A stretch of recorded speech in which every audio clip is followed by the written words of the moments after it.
bem-vindos para a nossa EBD, nossa aula de hoje. E o nosso tema vai ser bem técnico, né? Mas apesar de ser um tema técnico, ele não deixa de deixar para a gente uma reflexão, não é? E nós estamos estudando esse livreto aqui, um panorama do Novo Testamento. Nós estamos hoje na nossa lição número 5, e o tema da nossa lição hoje é Breve Harmonia dos Evangelhos. Então nós vamos fazer uma exposição direta aqui, por aproximadamente 25, talvez meia hora, e depois nós vamos encerrar essa parte da exposição e abrir um espaço aqui para debate, para nossos comentários. Amém? Então, nesse momento aqui inicial, nós não temos microfones para todos, então por isso que às vezes a gente não permite perguntas ou interrupções, porque senão para a transmissão na nossa internet, as pessoas não ouvem o que é que vocês estão perguntando. Mas fiquem tranquilos, anotem a sua pergunta, né? E depois certamente vamos ter tempo para debater. Amém, queridos irmãos?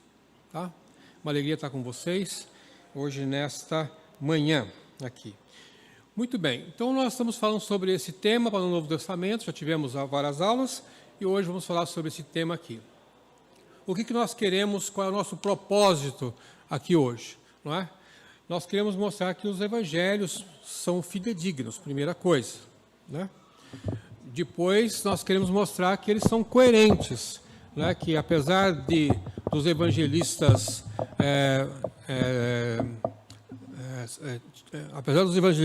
apresentarem um perfil diferente, uns tinham uma profissão diferente, nem todos foram apóstolos, mas eles eram coerentes na narrativa. Isso é uma coisa extremamente importante, não há conflito nos evangelhos. E talvez você possa também identificar comigo os pontos centrais em que une todos os evangelhos. Pelo menos essas 3 abordagens a gente gostaria de concluir no final da aula, dizendo, olha, sim, os evangelhos são fidedignos. Sim, há coerência entre Marcos, Lucas, Mateus, Marcos, Lucas e João. Sim, esses são os pontos em que os evangelistas tratam de comum acordo. Então, isso aqui é a nossa ideia. Ok, eu gostaria primeiro de começar com um verso que me chamou logo a atenção. Diz o texto assim: e este evangelho do reino será pregado em todo o mundo, como testemunho a todas as nações, e então virá o fim. Mateus 24, 14. Interessante essa proposta, ou essa fala de Jesus, né? Ele fala assim, esse evangelho, as boas novas, que é o significado do evangelho, será pregado em todo o mundo. Então ele estabelece aqui uma universalidade. Não mais a mensagem era uma mensagem só para os judeus, só para o povo escolhido, mas agora ela tinha uma abrangência mundial, né? Uma abrangência que, numa outra palavra latina, significa católica, quer dizer, não há mais barreiras para essa mensagem. A proposta de Jesus vão até o fim do mundo, vão em todos os lugares, qualquer beco, qualquer lugar, todos devem ouvir as boas novas, todos devem conhecer o Evangelho. E a segunda coisa colocada aqui é a questão do testemunho, não é? Então, essa boa nova, que deve ser anunciada mundialmente, que deve alcançar todos os rincões do planeta, tem que ser testemunho. Ela tem uma questão aí nessa palavra testemunho, que é uma coisa de realidade, de fato, que aconteceu. E que as pessoas não estão falando de teoria, não estão falando de filosofia, mas estão falando de fatos que ocorreram, que estão registrados na história. Então, quando o evangelho é pregado, nós levamos uma mensagem de que algo que aconteceu de fato. Jesus viveu, Jesus morreu, Jesus pregou, Jesus curou. em tal época, em tal lugar. E isso está documentado. Então, aí não há muita margem para a discussão ou, quem sabe, um questionamento da sua veracidade. E o que me chama a atenção no texto bíblico é que Jesus estabelece assim: então virá o fim. Então, quando essas condições forem satisfeitas, o Evangelho for pregado em todos os rincões do planeta e servir de testemunho, acabou. Então, o Evangelho, ele estabelece o fim da nossa vida ou daqui na Terra. Então, muitas pessoas estão tentando imaginar quando é que o mundo vai acabar. Né? Não, porque a Bíblia fala que nos últimos tempos haverá guerra, terremotos, aumentar a violência. Então, aí quando começa a ter uma situação desse tipo, né? A pessoa fala assim: não, vai acabar o mundo. Jesus está voltando. E aí alguns viram até mais crentes, né? Começam a orar mais, né? Começam a jejuar mais, porque ele, diante dessas circunstâncias catastróficas, ele acha que é o fim do mundo. E na história a gente já viu que muitos momentos foram terríveis, né? Eu fico pensando quando, só para a gente fazer um paralelo com o que nós estamos vivendo hoje, na gripe chamada espanhola, né, que atingiu o nosso século passado, e milhões de pessoas morreram. Se estima assim, alguma coisa próximo entre até quase 100 milhões de pessoas, aí os números são muito doidos, né? Tá? Aí, você já pensou, você está vivendo uma época em que você olha e vê morto aqui, morto ali, né? Aí fala assim: não, Jesus já voltou, aí, ó, veio aí o espírito da morte aí, ó, já levou isso aí. Daqui a pouco o outro. E eu? Né? Esse pavor que toma conta. Nas guerras, né? Em alguns lugares onde houve terremoto, tudo. Então essas catástrofes, elas são assim uns sinais lógico, de tristeza, mas não é o fim. O fim, diz o texto, será quando o Evangelho alcançar todas as partes do mundo. Não é? Aí, se a gente parar para pensar, é que com o avanço da tecnologia hoje, né, com o que nós estamos fazendo exatamente agora, que é transmitindo a aula através da internet, isso aqui não tem barreira, isso aqui a gente não sabe nem aonde vai parar, né? Então nós estamos atingindo todos os cantos do mundo. Quantos pregadores estão falando pela internet? A mensagem está sendo anunciada. Países que eram fechados, que não podia entrar a Bíblia, não tem como segurar mais isso, porque essa mensagem rompe qualquer barreira ideológica, econômica. Não é?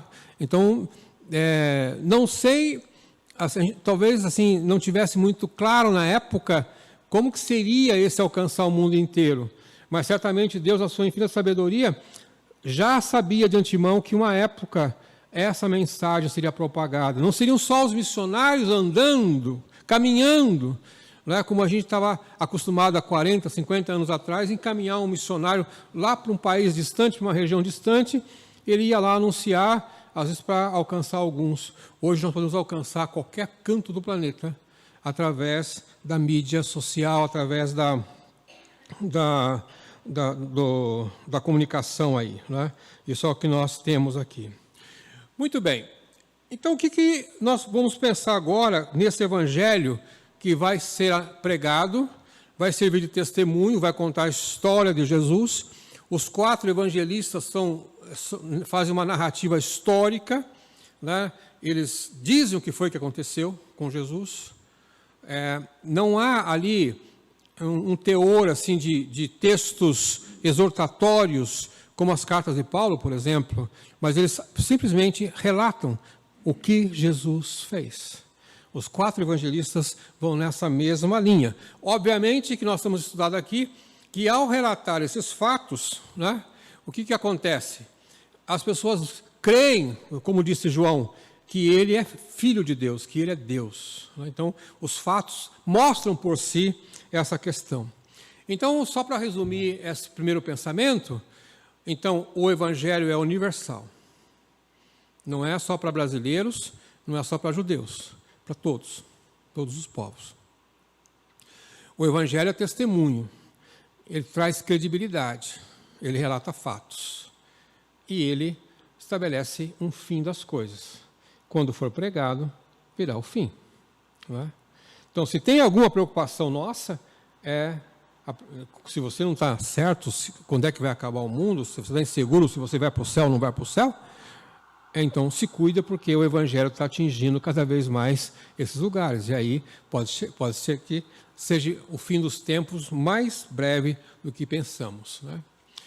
Agora, pensando no tema da nossa lição de hoje, que é uma harmonia entre os Evangelhos, Mateus, Marcos, Lucas e João, quer dizer, há uma similaridade entre eles, há uma coerência entre esses 4 Evangelhos. Então, certos temas são abordados pelos 4 evangelistas. Não ficaram restritos a apenas uma visão, a uma perspectiva, mas aos 4. Pelo menos 4 pontos importantes nós temos aqui, meus irmãos, que vão aparecer em todos os evangelhos. Então, o grande aspecto é: Jesus era 100% homem. Todos os evangelistas mostram a natureza humana de Jesus, né? A maneira como ele se emocionava, que falava que ele comia, falava que ele era misericordioso, compassivo, de um lado dele humano.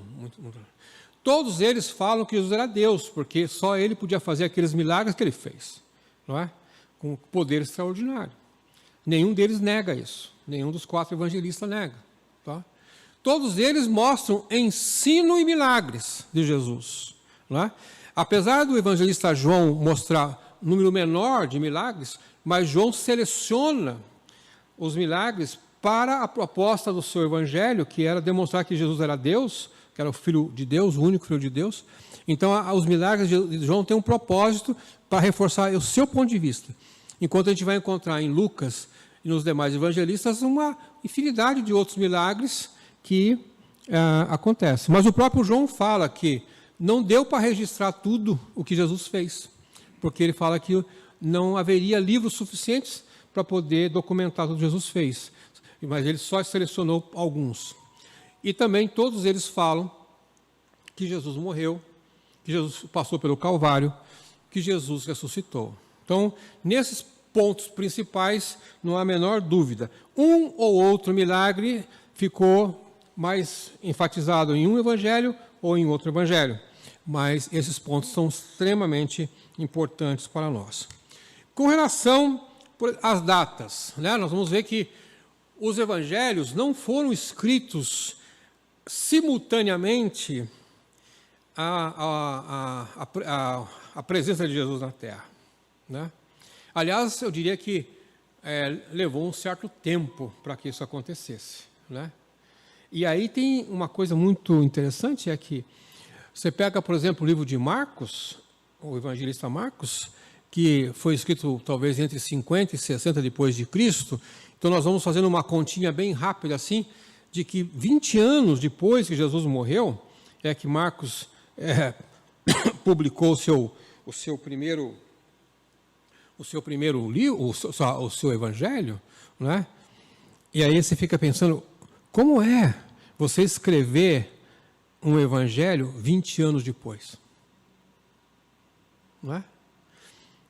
Pensa você, será que você hoje faria um livro, mesmo que seja pequenininho, contando as suas memórias quando você era criança? Será que você lembra de tudo? Né?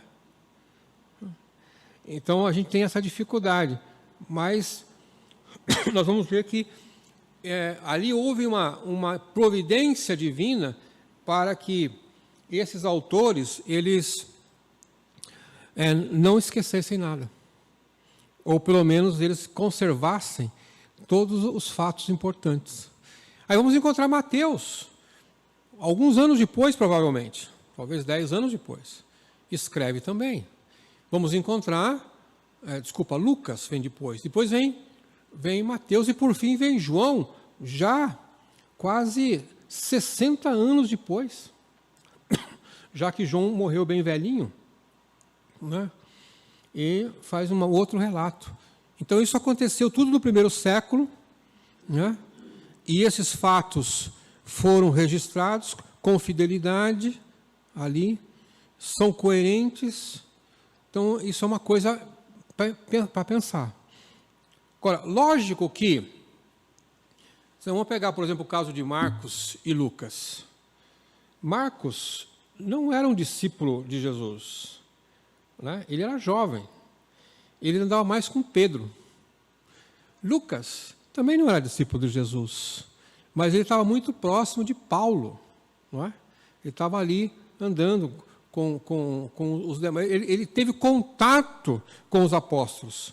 Então, o que eles relataram não foi de ouvir história de terceiros, eles relataram os fatos que eles conviveram com os discípulos, né? Talvez assim, como pensa assim no jovem Marcos, como acompanhando Pedro, ouvindo as histórias de Pedro. Marcos, tal dia, a gente estava lá em Cafarnaum, rapaz, vou te contar uma coisa. Chegou um paralítico lá, né? Jesus curou. Viu, Marcos? Nós estávamos lá orando e chegaram os soldados para prender a gente. Eu dei uns tapas naquele cara. Né? E o Marcos, é mesmo, Pedro? Eu estava lá.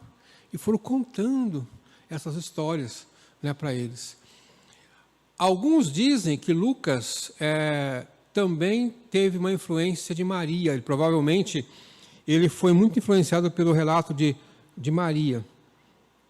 O Lucas disse que, se você acompanhar o texto, talvez você pudesse abrir a sua Bíblia, se você quiser abrir comigo, logo no começo do livro de Lucas, ele faz uma declaração aqui dizendo que ele investigou, né? Lucas investigou. Ele era um historiador, ele era médico também, né? Lógico, né? Tá? Logo nos primeiros versículos, Lucas capítulo 1, verso 1, ele diz assim: visto que muito houve que empreenderam uma narração coordenada dos fatos em que entre nós se realizaram. Entre nós se realizaram. Conforme nos transmitiu os que desde o princípio foram dele testemunhas, oculares e ministros da palavra. Então veja que ele fala com autoridade de quem acompanhou o testemunho dessas testemunhas. Igualmente a mim me pareceu bem, depois de acurada investigação de tudo desde sua origem, dar-te por escrito, excelentíssimo Teófilo, uma exposição em ordem. Lucas escreve para alguém que ele chama de Teófilo. Então, como médico, como estudioso, ele investiga, né, vai atrás da informação, e aí qualquer pessoa que faz uma investigação entrevista os outros, e é muito provável que Lucas tenha tido esse cuidado de entrevistar os sobreviventes já até um pouco mais tarde, né, nisso. Aí encontramos nosso querido João, que aí me impressiona muito. Pescador de peixes. Amigo de Jesus chegado, está muito próximo de Jesus. Recebeu de Jesus instrução para cuidar de Maria. Quando Jesus estava na cruz, falou: cuida da tua mãe aí. Né? E um resistente, sofreu, foi preso nisso. Um homem iletrado, mas que traz uma teologia muito profunda. Quando ele começa a escrever os primeiros versículos do seu livro, ele põe aquela filosofia grega ali de uma maneira espetacular. No princípio era o verbo estava com Deus, o verbo era Deus. Onde ele aprendeu isso? Ele era pescador lá na Galileia. De onde veio isso? Então, e ele traz isso e depois ele vai escrever as cartas. Eu digo assim, que evolução o evangelista João teve na sua vida, né? Que evolução. Bom, então nós temos aqui 4 personagens, Marcos, Mateus, Lucas e João. Né? Então nós temos um Marcos, que era um jovem. Temos o Mateus, que era coletor de impostos. Lembra disso? Né? Não era bem visto até. E Jesus o chama para ser discípulo. Temos Lucas, que era médico, talvez o mais letrado de todos. Né? E temos João, aí um pescador. Um escreve mais com foco para os judeus, no caso Mateus. Né?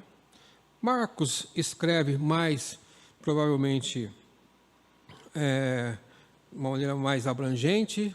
Lucas escreve para os romanos. João trata da divindade de Jesus. Mas eles são coerentes. Isso que nós sempre temos que lembrar, eles são coerentes. O nosso autor aqui da revista, ele faz não sei se ele compilou, mas ele viu os textos que eram comuns entre todos os livros. Então, ele coloca, dizendo assim, Marcos, o evangelista Marcos, o que é exclusivo do texto da narrativa de Marcos, que Marcos achou que só Marcos registra. 7% do seu texto é exclusivo. Mateus, 42%. Lucas, 59%. João, 92%. Então, desse compartilhamento de informações, o que menos tem em comum é o evangelho de João com os demais. Só tem 8% que vão aparecer em outros evangelhos. 92% João traz. Por que será? Provavelmente porque Marcos, Mateus e Lucas já tinham documentado. Por que eu vou escrever de novo? E aí João traz um texto diferente. Não é? Agora, você vê que Marcos, o texto que se repete nos outros são 93%, lógico, né? Para dar 100% ali, 7 mais 93. Mateus 58, aí vai. Então, quando a gente faz assim um gráfico, a gente vai perceber que João era o que menos, era o mais, talvez, como é que eu vou dizer, original de todos. Não é? Porque ele não aproveitou muitos outros textos dos outros. Mas Marcos, Mateus e Lucas, eles aproveitaram, repetiram os textos. Não é? É provável, então, que como o livro de Marcos foi escrito primeiro, aí vem Lucas e vem Mateus, os dois lá, Lucas e Mateus, foram olhar o texto que Marcos tinha escrito. Não é? Leram. Deu tempo para fazer isso. Tá? Então, ali havia um compartilhamento dessas informações, né? Que a gente vai observar, então, como que um vai influenciando o outro. Até você ver a maneira como relatar, o que está mudando, às vezes, é um pouco da ordem. Algum milagre para cá, outro para lá. Mas eles... Então, Marcos influencia Mateus, Mateus influencia Lucas, e ficou girando ali nessa influência de um e de outro. Então, quando o irmão pega a Bíblia, você fala, mas esse milagre também já apareceu lá. Eles acharam melhor contar 2 vezes a história, não é? Nisso. Só João que é um pouco mais exclusivista, né? Muito bem. A pergunta é, há outros evangelhos? Por que só tem 4? Né? Ah, sim. Quantos? Numa pesquisa que eu fiz ontem, o que tem de textos paralelos são centenas de textos paralelos que apareceram, fragmentos, textos, contos e tudo. Né? Mas a igreja primitiva, a igreja do primeiro século, não reconheceu outros evangelhos a não ser Mateus, Marcos, Lucas e João. Não reconheceu. Então, eu estou citando para vocês aí, por exemplo, existe o Apocalipse de Pedro. Existe a Epístola de Barnabé. Eu gosto muito de Barnabé. Né? Acho que Barnabé é um apóstolo incrível. Existe também o Evangelho da infância de Tiago, que parece ser que o autor relata detalhes da infância de Jesus. Existe um papa chamado Clemente também, até do primeiro século, que relata alguma coisa. E aí vai, vários textos. Isso aí eu coloquei só alguns exemplos de textos que são aí do primeiro e do segundo século e tratam disso. Mas esses textos aí não foram incluídos na Bíblia. Não é? Bom, há razões para isso, lógico, né? Então, quais são as razões? Por que certos textos não existem? São chamados de apócrifos, né? Textos apócrifos. Primeiro, não alcançaram credibilidade na primeira igreja. Então, nem todo mundo olhava aquele texto e falava assim, estou achando que esse texto aqui, ó, eu ouvi a Marlobe falar de uma coisa, o Zé Renato falou outra, e esse cara escreveu outra. Acho que não bate aqui, não. Depois veio o Rui e contou uma terceira história. Então, aí eu estou achando que não tinha muita credibilidade. Quem alcançou credibilidade, até pelo próprio uso do texto, foram esses 4 só. Né? Eram datas posteriores, quer dizer, se nós estamos falando que Marcos escreveu 20 anos depois que Cristo morreu, esses outros foram mais, 50 anos. Talvez a chance deles não serem fidedignos era grande. Né? A grande maioria no segundo século, aí já começou, talvez já tivesse tido uma certa grande aceitação dos evangelhos, que aquilo que veio depois, 100 anos depois, falou assim, esquece isso aí, já sabemos o suficiente. Né? Agora, tem uma coisa muito interessante que é, esses outros evangelhos que existem, são documentos históricos, não foram escritos pelos próprios apóstolos, e nem por pessoas próximas deles. Né? Então foram escritos por outras pessoas que aí ouviram de terceiros, de quartos, por isso que eles não são considerados. Nada melhor do que quando você pega um texto e você sabe que quem escreveu o texto foi a pessoa que viveu, né? Ou alguém próximo, andou com a pessoa. Aí no caso ficou desse jeito. Né? E uma outra coisa que é interessante é que alguns textos aí eram histórias assim um pouco fantasiosas. Né? Então, quando alguém, por exemplo, relatava a ressurreição de Cristo, ele contou de uma forma dramática, que não condizia com os dados que eram, diria assim, mais puros ou mais reais, né, ali. Até encontrei um comentarista que ele falou, esse teólogo aqui, ele falou o seguinte, muitos desses escritos apócrifos contém enfeites óbvios e acréscimos lendários. Por exemplo, o Evangelho de Pedro, né, quer dizer, supostamente de Pedro, Jesus emerge do túmulo como um gigante cuja cabeça chega às nuvens e é seguido pela própria cruz que fala com Jesus. Então veja que esse tal Evangelho de Pedro, que é um texto que não foi ratificado pela comunidade cristã da época, então traz essas figuras assim, né? Ficou meio quase que parecia um programa de TV, né? Cheio um desenho japonês, né? Cheio dessas coisas, né? Tá? E aí, lógico, perde credibilidade, né, nisso. Então isso aí depõe os textos para lá, né? Isso que é importante a gente sempre considerar. Bom, agora o tema da nossa abordagem hoje é harmonia entre os 4 evangelhos. Quer dizer, quando a gente fala de harmonia, nós vamos pensar em similaridades. Os textos são similares, eles são parecidos, eles têm o mesmo perfil, né? Eles se desenrolam de uma maneira parecida. Né? Não existe pontos divergentes. Assim. Então, por isso que eu coloquei essa imagem aí como se fossem ondas, né? Que elas são bem parecidas, uma depois da outra. Né? E essa ideia de você ter harmonia entre os textos não era uma coisa que a gente vê nos primeiros pergaminhos, nos primeiros relatos.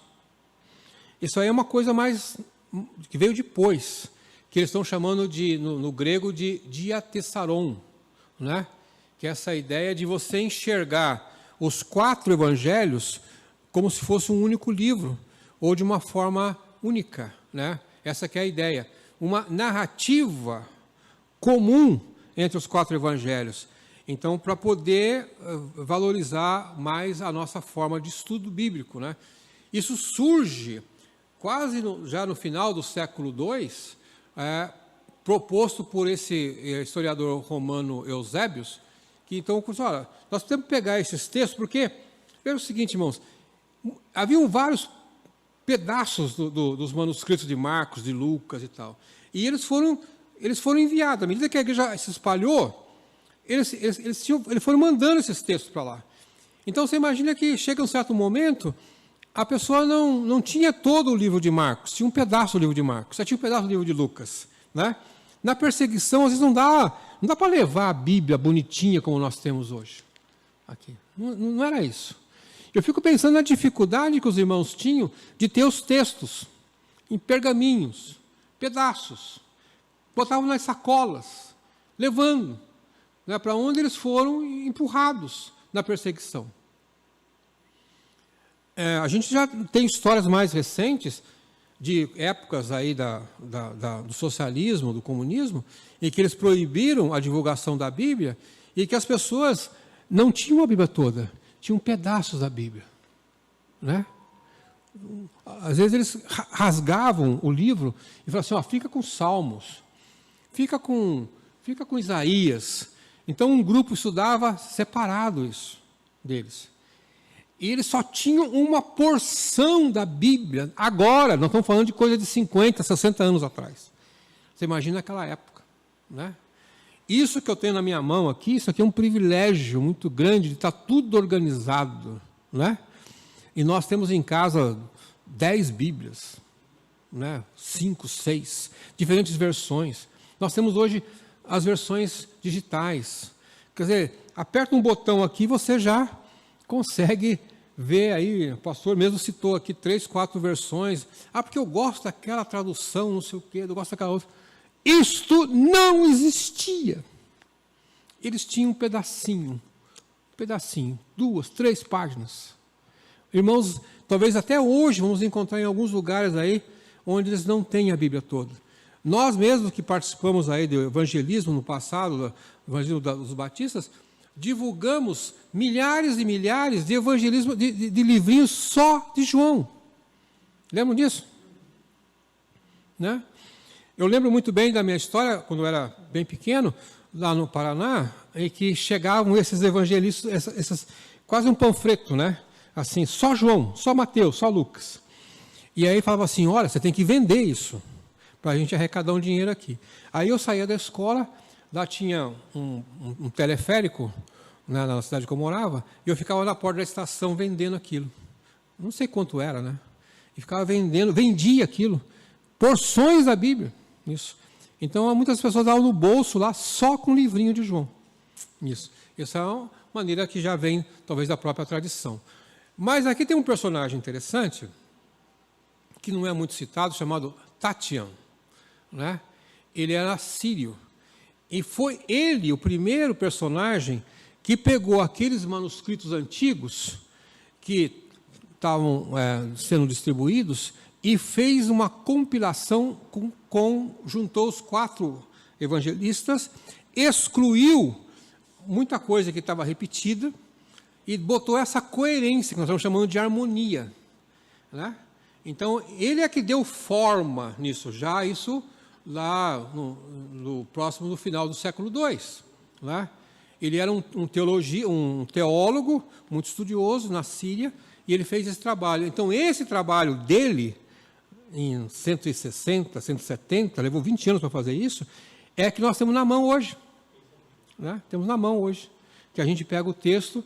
Então, tem algumas coisas que alguns manuscritos tinham repetido, ele tirou, isso aqui está demais, já falou 2, 3 vezes, deixou uma vez só, está coerente com o tal, juntou tudo, ele deu forma para isso. Então, isso que nós temos hoje aqui, a Bíblia bonitinha assim, até com esses versículos, isso aqui não era coisa da época, não tinha versículo, né? Isso aqui já é uma coisa moderna.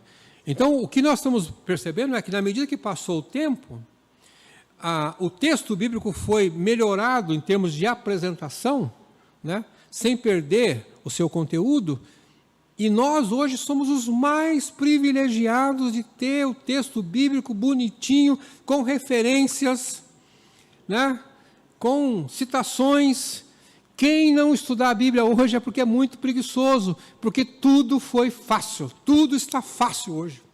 Não era assim no passado. Não era assim no passado. Então, e parece uma ironia quando se diz assim, que a escola bíblica dominical nas igrejas está murchando, está miando, está desaparecendo, quando nós temos o melhor material disponível para o estudo. Na contramão do aprendizado, que ele deveria ter todas as classes cheias de gente, a igreja lotada aprendendo, e nós não estamos tendo isso, enquanto que no passado tinha lá uma folha, tinha um rascunho, e as pessoas sentavam, liam aquilo em grupo, discutiam aquilo. E hoje nós não fazemos isso. Então, só para reforçar essa ideia do nosso estudioso Tatian, né? Então ele fez esse filtro, pegou aqueles papiros antigos, tirou aquilo que estava repetido e juntou os 4 evangelhos de uma forma que a gente chama de harmonia, que haja coerência entre esses textos todos, né? Então, quando nós encontramos hoje os evangelhos, eles podem ser agrupados, né? Eles podem ser agrupados, aqui os evangelhos, né? Ó, não há nada estranho entre eles. Eles podem ser agrupados de forma a montar uma coerência, né? Muito bem. Agora, o nosso autor aqui cita aqui, colocou alguns exemplos, né, de textos que são comuns em todos os livros. Aqui, pelo menos aqui tem 1, 2, 3, 4, 5, 6, 7, 8, 9, 10, 11, 12, 13, 14 textos são comuns. Eu citei alguns ali. Todos eles falam de João Batista. Todos eles falam que Jesus foi batizado. Todos falam da multiplicação dos pães. Todos falam do Calvário, da morte. Então, isso é uma parte única, uma parte comum entre os evangelistas, né? E que fazem, de certa maneira, um grande cerco, né? Aquilo que é importante, aquilo que realmente marca a vida de Jesus Cristo. Muito bem. Eu queria, meus irmãos, concluir com vocês essa harmonia, e aqui eu diria que a nossa maneira de louvar a Deus pela palavra, né?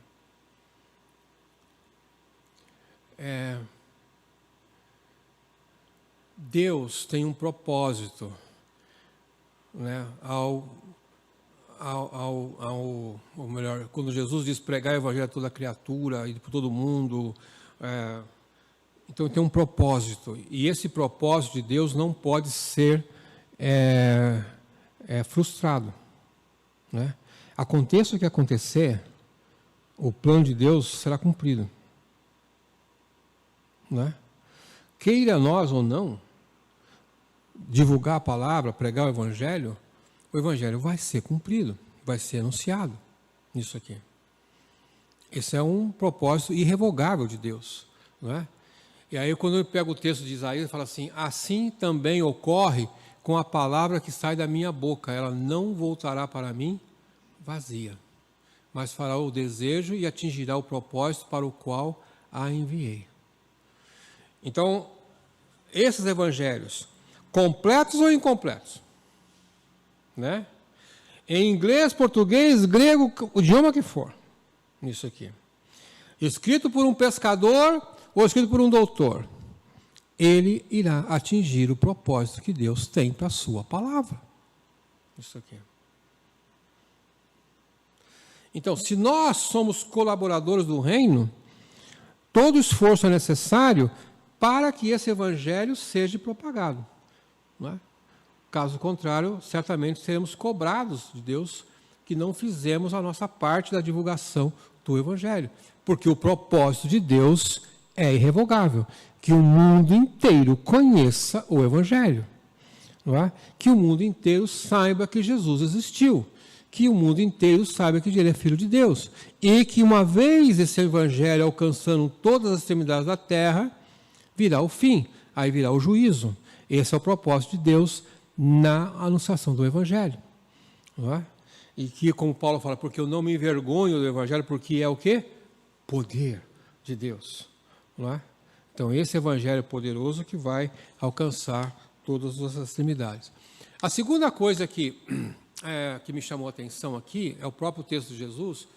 Eu queria fazer aqui uma observação, é que houve, né, e há ainda muitos obstáculos para a propagação do Evangelho. Né?